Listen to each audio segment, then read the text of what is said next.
Welcome to Casa Adamas, an Airbnb unit now available for booking, located here at Cubao, Quezon City.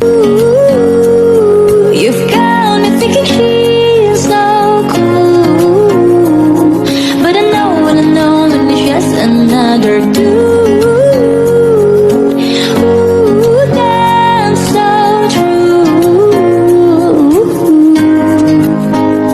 Made it out alive, but I think I lost it. Said that I was fine, said it from the coffee. Remember how I died when you.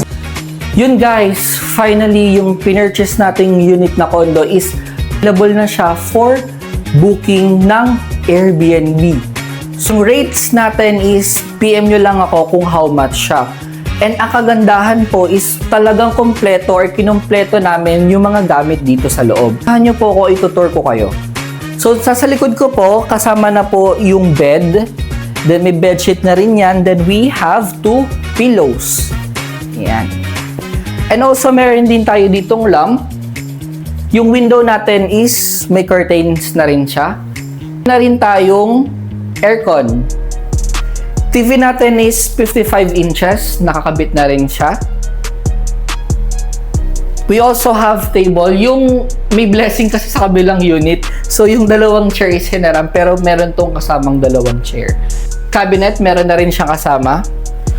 Dito guys, meron na rin pong towel dito sa loob. So it's 2 for 6 pieces na towel. Meron tayong honesty store. So ibig sabihin, pag nag-book kayo dito ng Airbnb, pwede kayo bumili dito. So yan, for example, nag-crave kayo sa lace or sa ruffles, yan, pwede nyo siyang i-purchase. So honesty store. Kailangan honest ha. Then meron na rin po tayong refrigerator. Again guys, you can book your Airbnb overnight or 1 day, 2 days, 3 days. Like for example, nandito kayo sa Metro Manila and wala kayo mapag-stayan.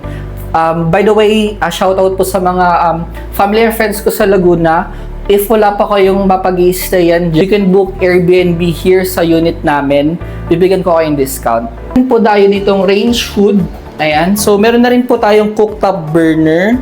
Yan, so matibay to kasi Tough Mama po yung brand niya. And also, meron na rin po tayo ditong rice cooker. So, ayan, meron po tayong bisita. Hello! Welcome to Casa Adamas. Ayan. Sige, pasok po kayo. Ayan, so andito po yung mga investors natin. Ayan po si Ma'am Grace. Kaway ka naman, madam. Ayan, si Patricia, one of the investor, and si Catherine Masikat. Ayan. Po sa bathroom natin, as kompleto na rin po siya.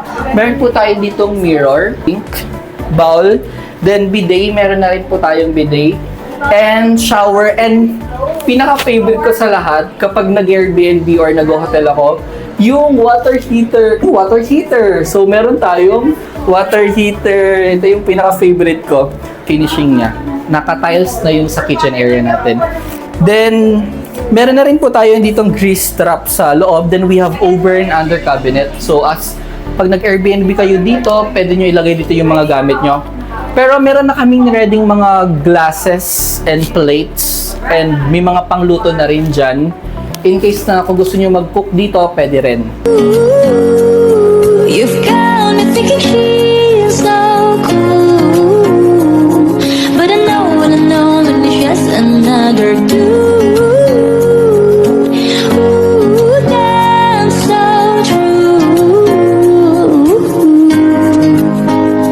Made it out alive, but I think I lost it. Said that I was fine, said it from the coffee. Remember how I died when you started.